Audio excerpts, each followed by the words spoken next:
Welcome to this edition of Slippery Rock News at 6. I am Adam Thomas. And I am Rachel Jackson. It's Election Day, Pittsburgh. The polls have opened and the race is on to see who will become the next mayor. Democrat Bill Peduto and Republican Josh Wander are looking to take over former Mayor Luke Ravenstall's position after controversy swirled between him and the city police chief. Another key vote is whether the city police and other employees should have to live within the city. Polls will be open from 7 a.m. until 8 p.m. Voter turnout is expected to be low, but we will have the results as they come in, so stay tuned. After legalizing recreational marijuana last year, Colorado voters are considering a tax on the drug. Democratic state legislator Jonathan Singer is behind the tax proposal. The tax must be high enough to create revenue, but low enough to deter customers from buying the drugs on the street. The voters have considered a 15% excise tax that will pay for school construction and a 10% sales tax to fund marijuana enforcement in Colorado. The taxes could generate an estimated $67 million for the first year. Soon the holiday season will be approaching us, and a time of great joy will spread throughout our country. However, at a New Jersey mall, tragedy struck Monday night into early today. Wearing all black and a helmet, 20-year-old Richard Shoup fired around 6 shots before taking his own life. He was found dead around 3 o'clock this morning in one of the areas under construction at the mall. No one knows why he did it, but the prosecutor said he had a drug history. Garden State Plaza is one of the busiest malls in the United States, with around 20 million shoppers visiting each year. German authorities are defending themselves against accusations that they have covered up the discovery of more than 1,400 artworks that were seized during the Nazi reign. There was over 120 frameworks and over 1,200 unframed works, most in pristine condition. The works were found in 79-year-old Cornelius Grulitz's home. His father was a wartime art dealer recruited by the Nazis to sell degenerate or un-German art. A list of the artworks have yet to be published. The pictures are of huge scientific value, and many works were not known before. The increase in child care related costs continues to rise now, reaching almost 3% in the entire U.S. The range of prices vary drastically from more than $16,000 in a year in Massachusetts to as low as $4,800 in Mississippi. The disparity in how expensive it is depends on varying labor costs, living expenses, and state standards in different states. According to the nonprofit organization Child Care Aware of America, child care costs take the major part of families' monthly income and often cost more than tuition fees at a college. According to the Justice Department, Johnson & Johnson has agreed to pay over $2 billion to settle allegations over its fraudulent use of marketing. The drug giant is allegedly for paying incentives to numbers of pharmacies and doctors to primarily offer its products. The top 3 promoted products were all antipsychotic drugs. This settlement of Johnson & Johnson is one of the biggest in U.S. history. Toronto Mayor Rob Ford admitted Tuesday to smoking crack, which immediately intensified the pressure for the mayor to resign. A video had surfaced that the mayor had been caught smoking crack sometime in May in a drunken stupor. Ford has been urged by many city councilors along with Canada's justice minister to step down for office and seek help. Ford insisted that he will not step down and said, "I feel like I got 1,000 pounds off my back." This is not the first time Ford has had to admit to drug use after he was busted for marijuana possession in Florida in 1999. In Arizona, convict John McCluskey is eligible for the death penalty after killing a couple during his prison break in 2010. The jury says McCluskey meets the criteria for a death sentence in his conviction on capital murder, carjacking, and other charges that arose from the kidnapping and murder of the couple. The jury still must return to hear more testimony on the case, along with deciding whether McCluskey is eligible for the death penalty or if he will serve life in prison without parole. A 28-year-old man remains hospitalized after being brutally beaten. The attack happened outside of my buddy's bar on Pillow Street on Butler on October 29th. Investigators said Kevin and Mike Webster waited for the victim to leave the bar where they have attacked him. Witnesses said the man was left unconscious by the time the men stopped beating him. The victims, whose name will not be released, will be required to have reconstructive face surgery. He was taken out of a medically induced coma at Allegheny General Hospital on Tuesday. Officials say that the 3 men are facing aggravated and simple assault charges. Leah Michelle finally opens up about the death of Glee co-star and her boyfriend, Corey Monteith. We find out why after the break. SRU reporters were out on the scene today talking to students about the new Thor movie. Here's what everyone had to say. Hi, I'm Megan Guerreri, and I'm here at the Student Union on campus to see if people are excited to see the new Thor movie coming out this Friday. So, are you excited for the new Thor movie Yes, coming out? I am. I don't know what's coming out. Is it this summer or next week? It's Friday. Okay, oh, I don't know. I don't pay attention. I'm excited for the Thor. He's interesting. He's a funny looking guy. You don't like Thor? I like him. I like the movies. I just don't like how Marvel took a god and made him a superhero. Anyone else? Are you excited for the new Thor movie coming out on Friday? Judging on the first one, I can't say that I am. What's your reactions? So, Matan, are you excited to see the new Thor movie? I am so excited for the new Thor movie. You have no idea.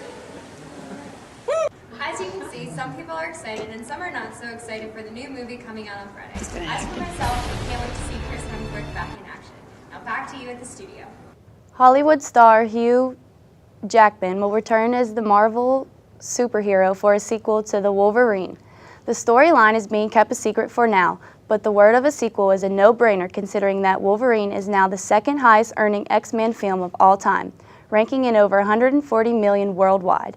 The new Wolverine will mark the 8th time Jackman gets to sink his claws into the part that led him to stardom. Jackman said, "He's like a best friend. He's the beginning of my career here in America, and he's still there. It's been 14 years, and I can't believe it." Leah Michelle finally opens up on the days following the death of Glee co-star and boyfriend Corey Monteith in an interview with Elle. Lee said she sought help from Glee co-star Kate Hudson. Hudson helped Lee deal with the paparazzi and even allowed her to stay at her home. Lee said, "No one knew I was there. I'll never really be able to thank her truly for what she did for me." You can catch the full interview with Elle in December. The FBI is investigating death threats made in connection with Conrad Murray's release from jail. The threats seem to have come from Michael Jackson fanatics. The threats have been targeted at Murray's lawyer, Valerie Wass. Fans are targeting Wass because they don't know how to reach Murray. There is also video from the night of Murray's release, when Wass confronted a screaming Jackson fan who claimed Murray was a murderer. Wass fired back, "If you were not so ignorant, you would know he was not convicted of murder." NBA star Chris Bosh and his wife Adrienne welcomed a new addition to the family Monday at 5:55 a.m. Their newborn daughter Dylan Sky Bosh weighed 6 pounds 14 ounces and was 19 inches long. The two are also parents to 1-year-old son Jackson as well as 5-year-old daughter Trinity. 29-year-old Bosh expressed his baby joy on Twitter. "I feel like I'm 10 feet tall right now," tweeted the NBA player who is actually 6'11". He went on to tweet that he is very happy to welcome another child to the world. Mother Adrienne and baby are doing great. Denise Richards is giving up custody of Charlie Sheen's violent twins after they attacked her daughters in a disturbing outburst and torched her dogs. The 42-year-old actress was granted temporary custody of her ex-boyfriend's 4-year-old sons, Bob and Max, after their mother, Brooke Mueller, was admitted to rehab for the 21st time earlier this year. Richards said the children had become worse after spending time with their mother. Sheen recently lashed out at Mueller, calling her a chubby weirdo after her bid to get a restraining order against him failed on Monday. Kanye West postpones 2 upcoming shows in Chicago on his Yeezus tour after already postponing shows in Vancouver, Denver, and Minneapolis. The cause for the delays is due to an accident in Vancouver, which damaged a custom video truss as well as a 60-foot circular LED screen. The gear is damaged beyond repair and is central to the creative vision that Kanye and his design team had for the show. Def Jam representatives stated that Kanye West will not compromise the show for his fans.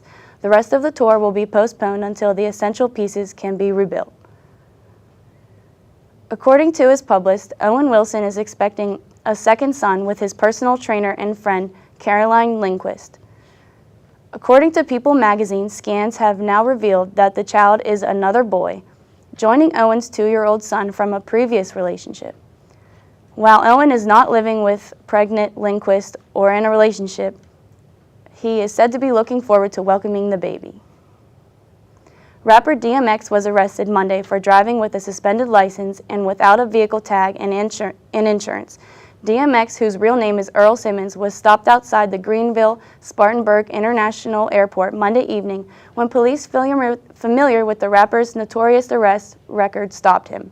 The 42-year-old rapper spent 3 hours in the Spartanburg County Detention Center before he posted a $1,335 bail. His spokesman said that this arrest will not affect any of his upcoming performances. He has had several others. After the break, we'll focus on the Steelers as they lost to the New England Patriots on Sunday.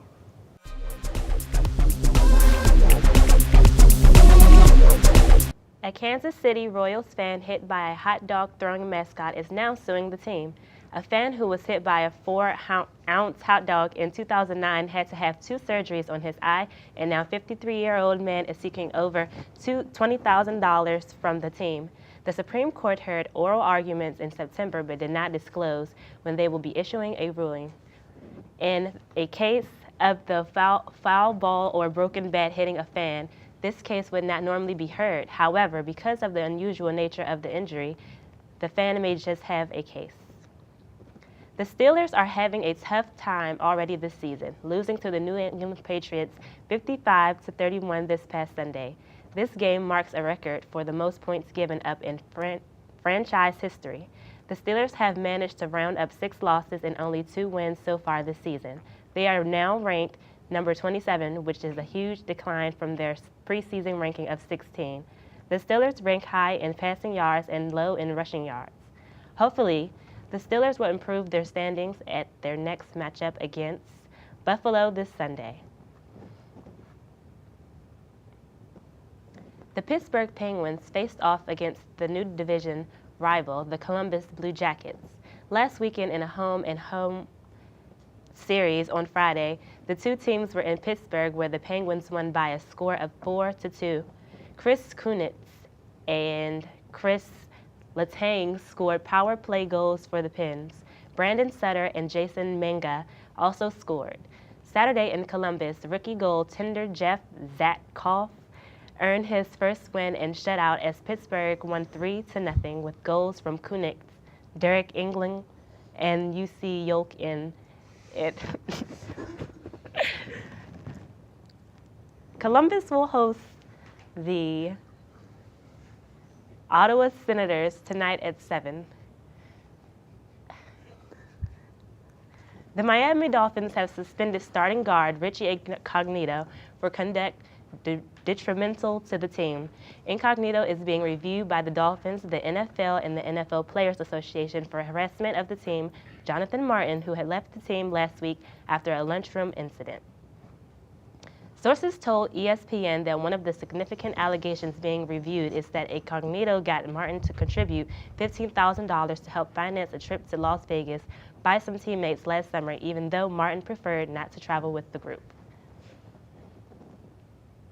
Ben Roethlisberger appears to be getting further and further away from his goal of winning 5 Super Bowls, but the quarterback he is chasing in Pittsburgh Steelers lore said Roethlisberger is the biggest reason why the team will not necessarily be down for long despite losing 11 if its last 15 games dating back to last season. Roethlisberger joined Bradshaw on Sunday as the only quarterbacks in Steelers history to throw for 200 career touchdowns. He needs 10 more touchdown passes to move past Bradshaw, 213, and into the first place on the Steelers' all-time list. Roethlisberger is also on fast pace to establish a new single season high for passing yards in a season. 2 days after collapsing on the field while leading his team to the locker room for halftime during Sunday night football, Houston Texans heard coach Gary Kubiak was released from the hospital on Tuesday afternoon. Houston was leading the Indianapolis Colts 21-3 before Kubiak released from a transient ischemic attack, better known as a mini stroke. The 52-year-old Kubiak is expected to make a full recovery. Today, Russia announced its plan to send the Olympic torch into open space this week, marking the first time in history the torch will be in space outside a spacecraft. The 2014 Sochi Winter Olympics torch is being launched to the International Space Station with a Russian space station crew on Thursday. The torch has been in space before, in 1996 aboard the U.S. space shuttle Atlantis, but it has never left the confines of a spacecraft before. The torch will stay in space for 5 days when it will return to Earth to continue its journey to the 2014 Winter Olympics. Green Bay Packers quarterback Aaron Rodgers has no timetable on his return after fracturing his left collarbone during Sunday night's game. Rodgers left during a first quarter after a sack ended in his injury. The former MVP's outlook looks dire and comes to a Green Bay team that has already experienced numerous injuries this season. Further details about the severity of the injury and Rodgers' expected return date will be disclosed later this week. Are we going to have any more nice days before the cold weather comes in strong, or are we doomed to have snow? All of them in November. Stay tuned and find out from Will.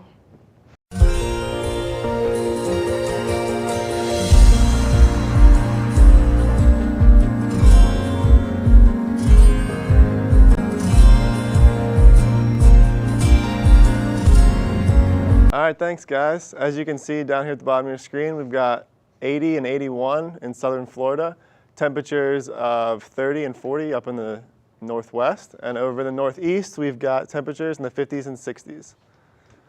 Around the area, up in Cleveland it's 60, down in Mansfield 56, Vancouver, or Youngstown 57, and New Philadelphia 60. On the radar, seems to be clear, no rain coming in, no cloud coverage. A few scattered showers up towards Lake Erie, but seems to be a beautiful week. The temperature right now in Slippery Rock is 57 degrees, dew point of 33 degrees. Humidity is at 40%. The barometer is reading 30.36, and winds are at south-southeast, so at 7 miles per hour. The 7-day forecast. Tomorrow, 64, partly cloudy. Thursday, we've got some AM showers with a high of 50, low of 31. On Friday, 34, going to be sweater weather outside, a little cooler. Going to be a nice weekend, 51 on Sunday, or 51 on Saturday, 53 on Sunday. Early next week, 48 on Monday and 50 on Tuesday with a low of 29. That's your weather for now. Back to you guys at the desk. Many people use Instagram to find out what's going on around the world or for inspiration. But Denise Lafarga began using Instagram. He found something he didn't expect, his future wife. He was looking through the people his friends followed and started clicking on photos that looked interesting. One user, Elizabeth Wisdom, caught his attention. While exchanging comments for a few months, Elizabeth finally asked, "When are we meeting up?" They finally met, and Lafarga called her instantly. His instant lady, Lafarga, also said they have a strong connection through their photos. They are planning an October 2014 wedding. Good luck to the Insta couple. That was all the time we have for Slippery Rock News at 6. Oh, well, I guess I'm Rachel Jackson. I'm Adam Thomas. Thanks for watching.